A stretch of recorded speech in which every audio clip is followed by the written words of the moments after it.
Hello everybody, it's the Reviews Boys here, back with a review. What review we're doing today?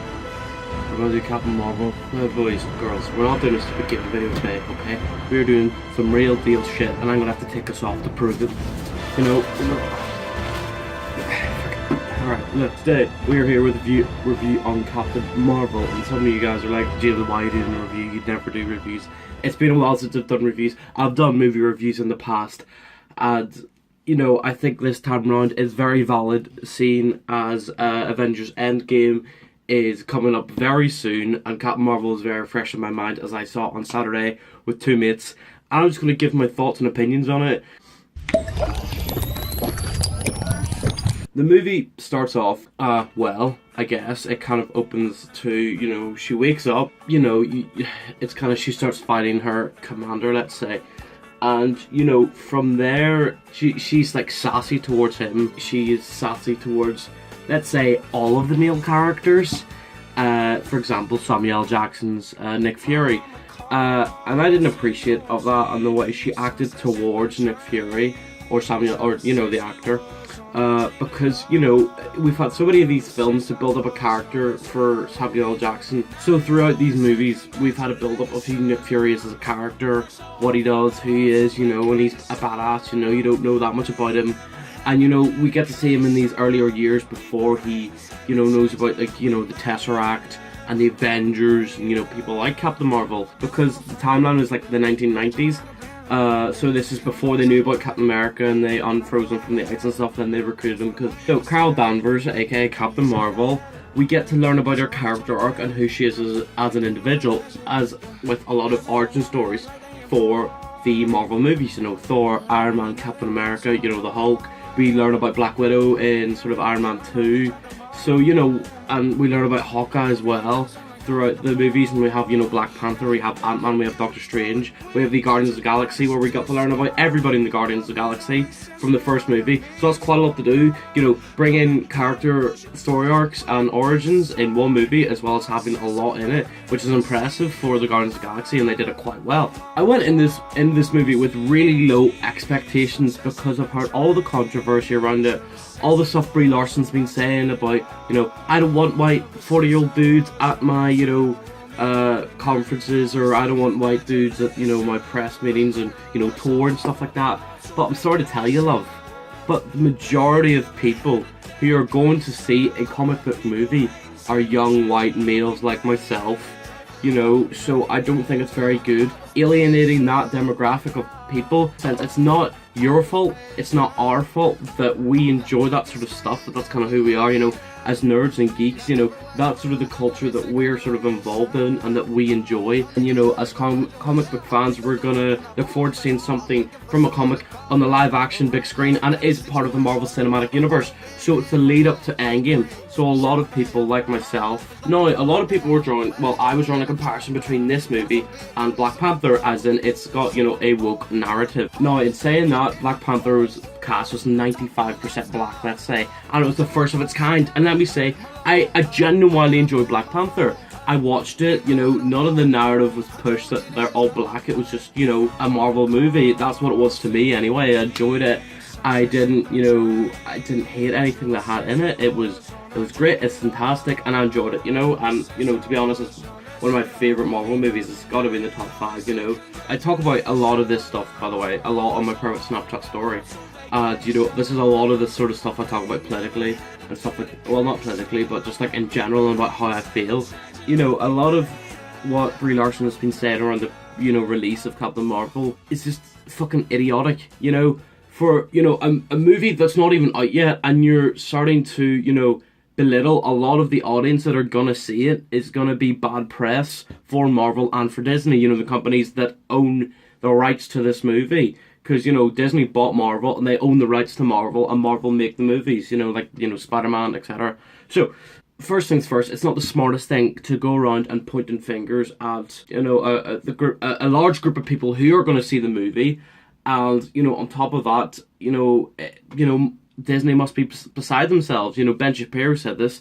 He said Disney must be beside themselves of what she is saying. A lot of what Brie Larson was saying was like, or like a lot of what they were trying to promote this movie as was, this is the first time this has happened for a female lead, etc. You know, like, oh, this is the first time this has happened. No, it's not, because we've had Wonder Woman, and we've had, you know, like other female empowerment movies like The Hunger Games, with Katniss, and we've had like Atomic Blonde, we've had Kill Bill, we've had the Resident Evil franchise, you know, the movie franchise, the shit one. But still, so, you know, there's already a lot of powerful female, you know, leads in movies already out there. You know, Rey from Star Wars, she's very good. If you don't draw attention to that it's a woke narrative, then people will accept it and review it. But if you're going around, Brie Larson, and pointing the finger, being like, I don't want white dudes coming to see my movie, even though that's a lot of the core audience. It's not our fault it's not like Marvel's fault that that's the core audience, but that's what a lot of the audience is.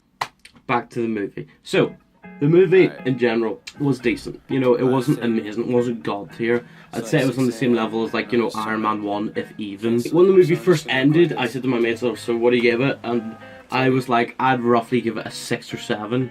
And that's me being generous, you know, and the reason I said 6 or 7 was a lot of the combat and Samuel L. Jackson just carrying the movie, because Samuel L. Jackson is a fantastic actor. He's been in multiple things, you know, he's just fantastic, and he's a funny guy as well, no matter what role he plays. So, you know, I think those are the two reasons why I kind of give it that, and the combat sequences of Captain Marvel were fantastic as well, and, you know, the fighting as well. I don't know for you guys, but one of my friends kept saying, like, the CGI wasn't very good at the start. I didn't really pay attention to CGI, but I don't know, you know, if you have seen it, comment down below and say, like, what you thought of the CGI, because I didn't really pick up on it. I was just concentrating on the story, and, you know, I'm happy, me and one of my friends did say we are happy that we went into this movie with a negative, you know, thought of what it's going to be, because that's a lot of what the community has said about Captain Marvel, and, you know what it is, and what Brie Larson's been saying, and what Disney have done, and what Rotten Tomatoes have done to cover up, you know, all the reviews and stuff like that, and, you know, so that's what one of my mates initially thought.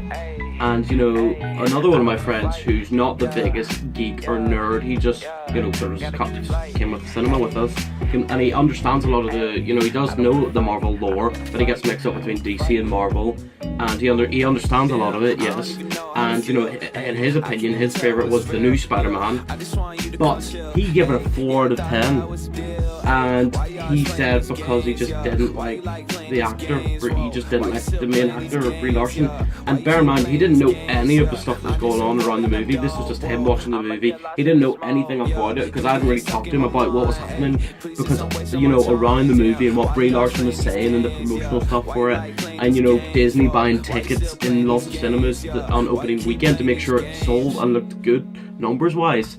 If you guys didn't know about that, like, lots of people were going into Captain Marvel on opening weekend, bear in mind, opening weekend / night, going in, and lots of empty seats in the cinema.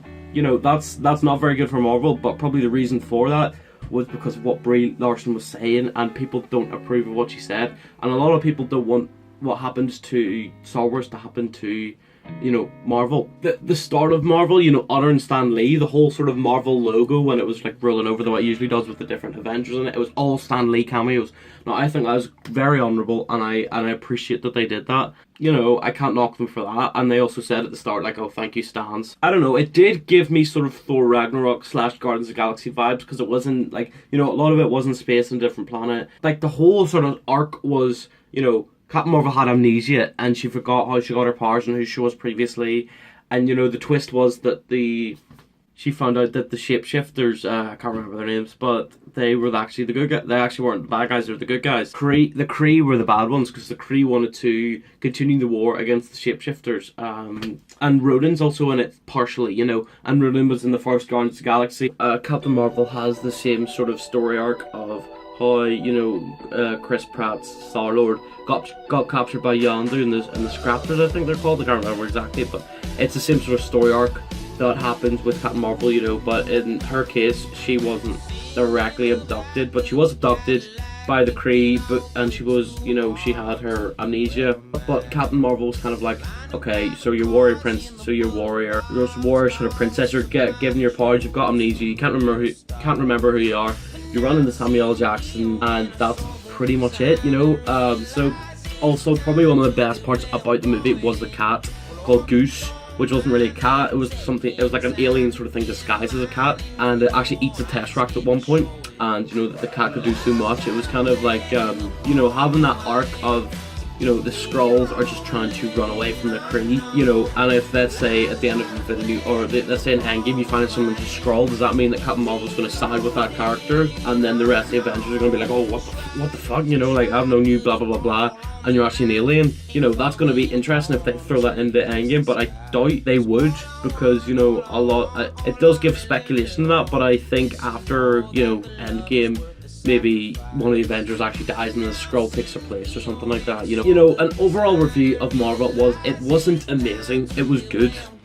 Now, I wouldn't go and waste my money to go and see it again. I would waste my money and see Spider-Man and the Spider-Verse again, because that was phenomenal. That was such a good movie. Even though I feel like with Captain Marvel, you know, all these, you know, white knights and SJWs are gonna hype it up and be like, oh, this is amazing, blah blah blah. Even though from a fan's standpoint like mine, I'd say it was alright. I wouldn't say it's amazing, I'd say it's decent.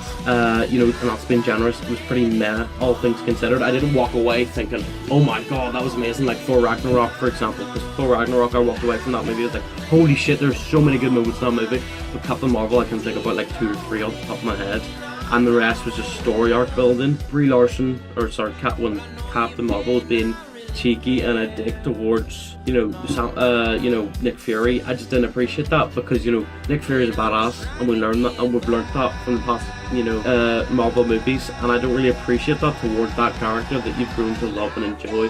And you know, it's kind of hard for me to side with Captain Marvel as a character of why she's being a dickhead towards Nick Fury. You know, like, if it's somebody who's had experience with Nick Fury, like Captain America or Iron Man or Thor, and they're having banter with, you know, Nick Fury, that would make sense because they've had experience with him and they know him.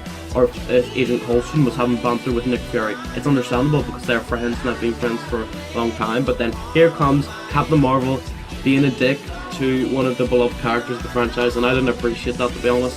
So is it essential to see it before Endgame? You know, it's filler for who Captain Marvel is and her whole story, and I think the only thing that you need to know from Captain Marvel is Skrulls are a thing, her powers are suppressed, she fought back against the Kree, so the Kree are bad, and that's pretty much it. You know, and the end credits of Captain Marvel are what the Avengers all stand around, and they're seeing like all the numbers depleting of, like, you know, the people dying, Rhodey, Black Widow, Hulk and Thor and Captain America, and they're all just standing around just like looking shocked at the amount of people who are just dying in their sort of main hub area, and then the pagers going off, you know, at the end of Avengers Infinity War, the pagers going off, and then Captain Marvel, and then like they're just like, oh, it's kept going off, blah blah blah, it hasn't stopped. That's what Rhodey says. Like the pager hasn't stopped, it hasn't, you know. And then Captain America was like, do it again, we need to know, you know, where this leads to. And then Black Widow was like, oh, how do we know what it's going to be? It could be something terrible. So camera sort of pans, and then Captain Marvel's just standing behind Black Widow,